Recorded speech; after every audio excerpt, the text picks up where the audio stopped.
Daniel 1:2b.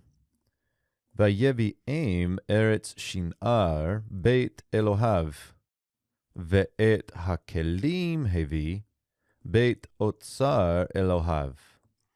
So we get here in the second half of the verse, the vav consecutive on the hifil imperfect, third masculine singular.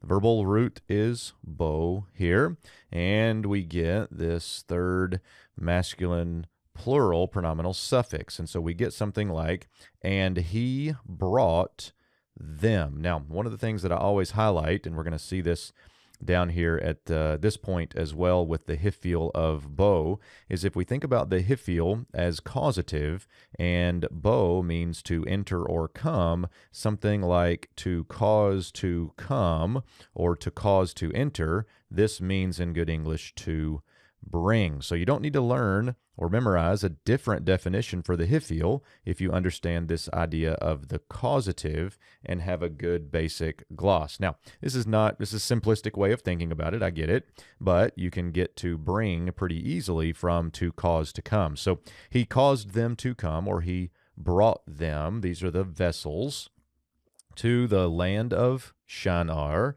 and then more specifically to the house of his God. And so you get here two of these adverbial accusatives of place indicating where he brought them. And we get no prepositions here. There's no prepositions in either case.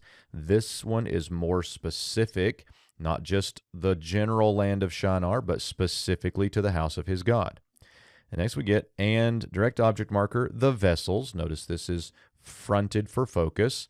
The vessels he brought, here's a hifil perfect, third masculine singular, also of the verbal root bo.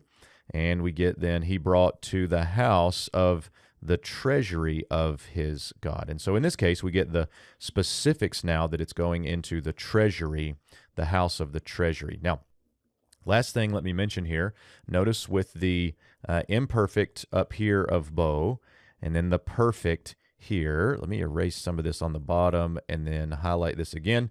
Notice with these two that when we add the pronominal suffix at the end of the imperfect, the accent shifts down the word and leaves the preformative in an open propretonic syllable, and we get the schwa. Here in the perfect, notice that the accent stays over this final syllable, and we have now an open pretonic syllable that gets a long sere, that vowel lengthens out. So a couple of little vowel pieces there related to that hifil.